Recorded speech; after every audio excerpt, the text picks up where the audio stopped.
명상을 꾸준히 하게 되면 자신에 대한 객관적 진실을 쉽게 수용할 수 있는 힘이 커지게 되고 발전의 기회가 더 많이 주어지게 되는 것입니다.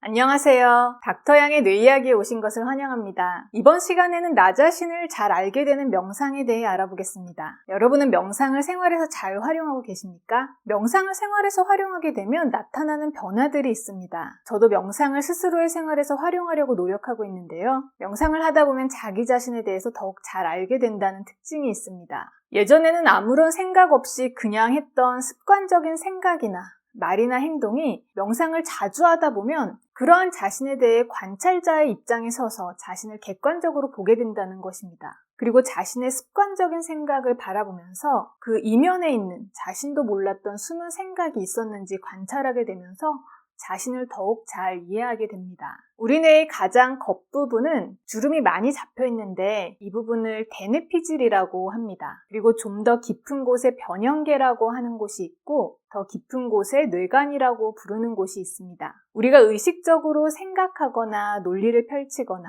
대화를 하거나 이럴 때 우리는 대뇌피질을 적극 활용하고 있습니다. 하지만 무언가 때문에 화들짝 놀라는 경우 우리는 그것이 무엇인지 의식적으로 생각하지 않아도 놀란 반응, 즉 심장이 쿵쾅거리는 반응을 보이게 됩니다. 이때에는 대뇌피질을 활용해서 의식적으로 생각하는 경로를 건너뛰고 곧장 정서 반응과 몸의 반응을 일으키는 변형계와 뇌관 영역이 작용하게 되는 것입니다. 자신에 대해서 이렇게 반사적인 반응이나 습관적인 반응이 일어날 때에는 스스로가 자신이 그렇게 했는지도 의식하지 못하는 찰나에 일어나기 쉽습니다. 대뇌피질에서 관리하기 전에 뇌에서 정보 처리를 해버리는 것이지요. 그래서 습관을 고치기가 쉽지는 않다는 것입니다. 의식적으로 습관을 고치고자 하는 행동을 하기 전에 뇌가 더 익숙한 경로를 찾아 습관대로 작동하기가 쉬우니까요. 예를 들어 자신이 한 행동에 대해 다른 사람에게 피드백을 받으면 화를 내는 습관을 가진 사람이 있다고 가정해 봅시다. 이 사람은 피드백을 들으면 자신을 비난하는 것처럼 여겨져서 화를 내게 되고 자신을 방어하게 됩니다.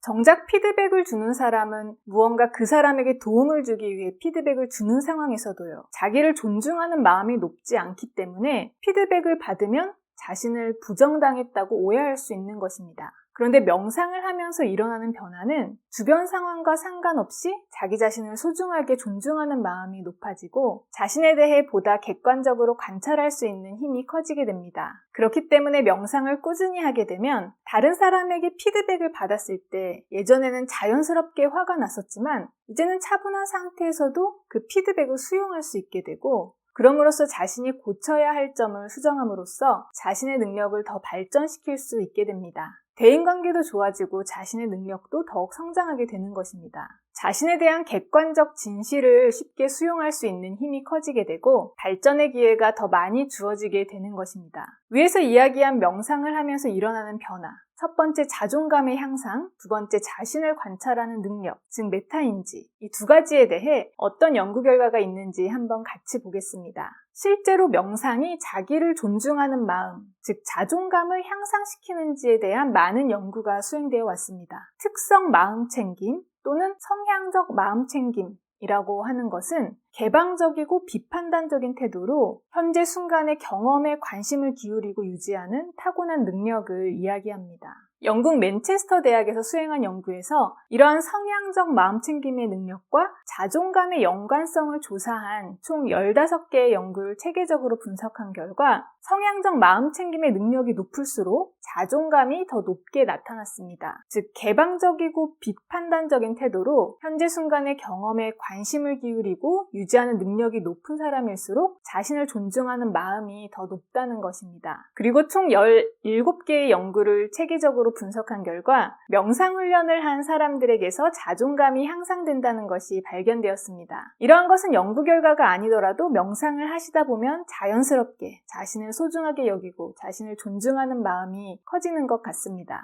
그리고 그 마음이 커지면 내가 만나는 사람 한 사람을 나를 소중하게 여기는 것처럼 소중하게 여기고 존중하게 되는 일이 자연스럽게 일어나게 되는 것인지도 모릅니다. 두 번째, 자기 성찰 능력이라고도 할 수 있는 메타인지에 대해서 한번 살펴보겠습니다. 미국 캘리포니아 대학 산타바바라에서 50명의 대학생을 대상으로 수행된 무작위 배정시험에서 학생들은 2주간 명상훈련을 하는 수업이나 또는 2주간 역량에 관한 지식을 전달받는 수업에 배정되었습니다. 2주 전후로 학생들은 메타인지를 측정하는 작업에 참여하여 메타인지 능력이 측정되었습니다. 그 결과 명상훈련에 참가한 학생들이 역량 수업에 참가한 학생들보다 메타인지 능력이 유의미하게 증가한 것으로 나타났습니다. 명상훈련을 함으로써 학생들은 자신이 모르는 것과 아는 것이 무엇인지 더 또렷하게 알게 되고 그리고 그것을 보완할 수 있는 계획을 수립하고 실행하는 능력이 증가하게 된 것입니다.